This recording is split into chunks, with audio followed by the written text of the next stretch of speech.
Her power and might are on display both day and night.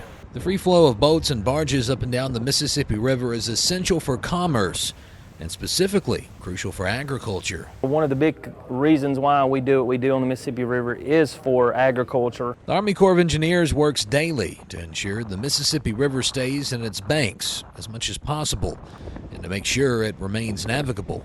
The Corps learns about issues they need to address from the Mississippi River Commission, which is made up of civilian engineers and military personnel.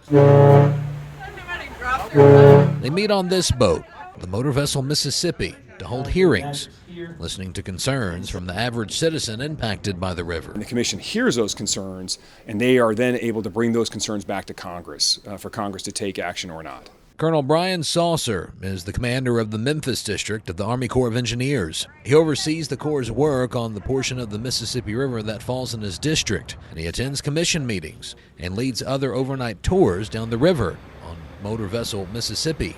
These tours include people who have a vested interest in the river. They get an up-close look at the river and parts of the motor vessel Mississippi,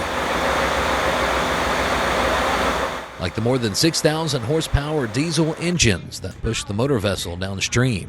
These downstream tours give Colonel Saucer and his team an opportunity to explain what they do and why it's so important, especially to the agriculture industry. The first mission that we have that's been given to the Memphis District is navigation, is maintaining at a minimum 300 feet by 9 feet in depth channel here in the Mississippi River. We do that through many different means. I think most visible is dredging operations up and down the river that we perform with a Memphis dredging asset known as the Dredge Hurley. For the agricultural community, obviously we're seeing fertilizers come up the river primarily, and we're seeing product often going down the river following harvest. It's civilian Army Corps employees like Zach Cook that helps make sure that all commerce, including ag products, continue to flow up and down the river. Cook manages channel improvement projects. This river is a vital economic artery that helps these farmers get their crops to the ports and out to feed the nation and the world. And without it, it would be a lot more expensive to move goods up and down the river and in the country. About 60% of the world's grain comes from the United States. You've heard a lot recently about what's going on in Ukraine. They have a big grain component over there, but basically the U.S. feeds the world. And if it were not for our agriculture, we would all suffer, and so would the world, and it would make prices even higher than they've recently become. The projects that help ensure grain can freely travel up and down the Mississippi River include constructed projects like underwater dikes and other dredging projects. Often, this infrastructure can't be seen, but makes a huge impact. The investment that the government and that the public has made into the Mississippi River and the levee system, which is called the Mississippi River and Tributaries Project, gives us about $135 to $1. So for every dollar spent, the economic benefit is $135 for every $1 spent. Other core projects like levees focus on flood control. What we do basically is we try to keep the Mississippi River from impacting farm fields. So we try to keep the river within banks or within the levees, between the levees.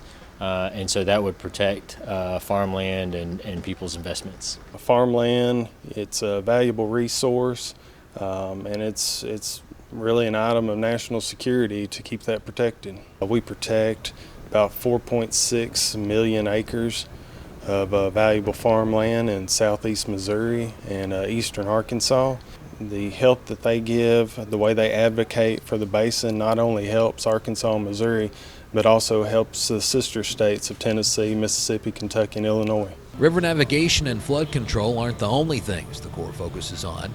With groundwater used for ag purposes becoming scarce in some areas along the Mississippi, the Corps is hoping river water can be used for agriculture. Billy Grantham is working to make that possible with test projects. The key is being able to provide surface water, from the White River for Grand Prairie and from the Arkansas River for Balmeda, and supply that to area farmers via canal network, such that they have a reliable source of irrigation water, such that it lessens the requirement and strain on the aquifers via well, and probably will allow folks to take some out of service and not have to use them as much, which will allow that groundwater to replenish and recharge. We're heavy agriculture in this area.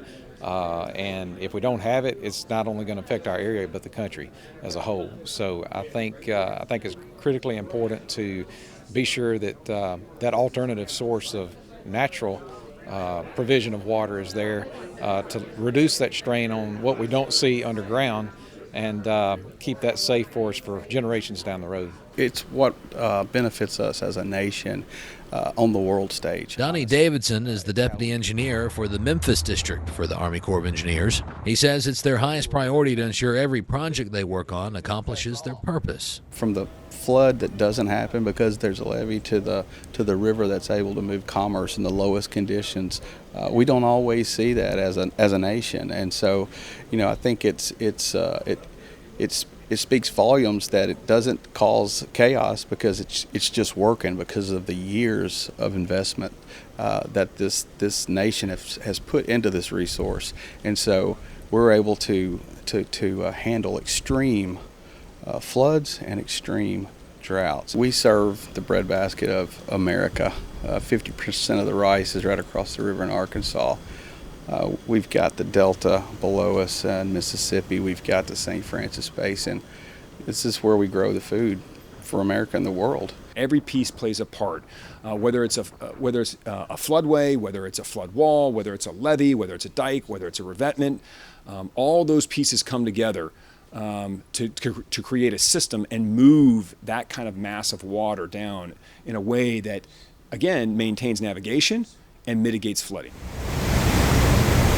Keeping one of America's largest highways of commerce free-flowing and ensuring food and fiber can be delivered to people around the world. For Tennessee Farm Bureau, I'm Thomas Camps.